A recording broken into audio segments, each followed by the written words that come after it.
Okay, so good day po everybody. Today po papag-usapan po natin yung kaso ni Killua, the Golden Retriever. So kung sa hindi po nakakaalam, ang nangyari po kasi is merong Golden Retriever na pinatay. So today po i-explain ko po kung ano yung possible liability ng accused. Meron ba siyang any defenses available to him and whether or not meron din bang liability po yung owner ni Killua. So una po i-explain ko po muna yung possible criminal liability ng accused. So meron na po tayong Animal Abuse Law which is RA 8485. So under RA 8485 po nakalista po dyan kung ano yung mga animals that can be legally killed at ang aso po ay hindi kasama dun sa listahan na yon. Therefore, yung pagpaslang po ng isang aso will constitute as animal abuse under RA 8485. However, meron pong possible defense dyan under the law and that is in cases po of self-defense. If ever the animal is a risk to life or limb of a human being, then pwede po siya paslangin. So ngayon po i-apply naman natin dun sa actual na nangyari sa kaso. So dito po wala pong self-defense na naganap kasi meron pong CCTV footage na may kita po ninyo na yung aso is lumalayo na po dun sa accused pero hinabol pa rin po talaga siya ng accused.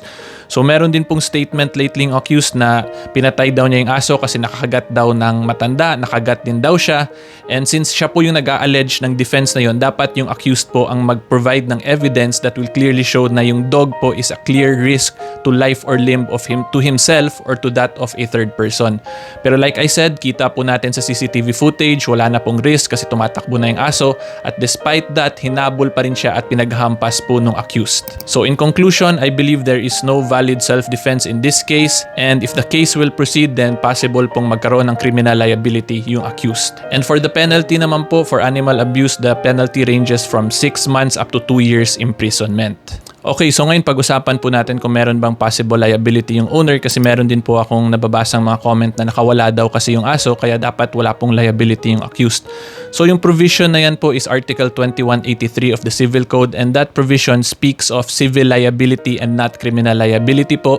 So yes, possible pong magka-civil liability yung owner kung may nakagat po si Killua. However po, the mere act na nangagat si Killua is not a valid defense against animal abuse kasi nakalagay po doon under RA 8485 pwede lang po patayin yung aso if there is an imminent danger to one's life or limb.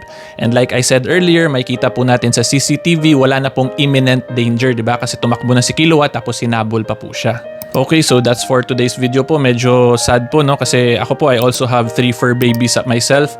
One 12-year-old Chow Chow, an 11-year-old Husky, and an 11-year-old Aspin. But at least meron naman po tayong animal welfare law now that will protect our animals against abuses. So in closing po, ang masasabi ko lang, hopefully yung mga owners po, wag po natin kalimutan yung ating mga alaga, ang ating mga fur babies because they are living beings with feelings and they should be treated like family. Okay, so that's all for today po. Follow for more legal videos like this. God bless po. Ingat po kayo palagi. Bye-bye po.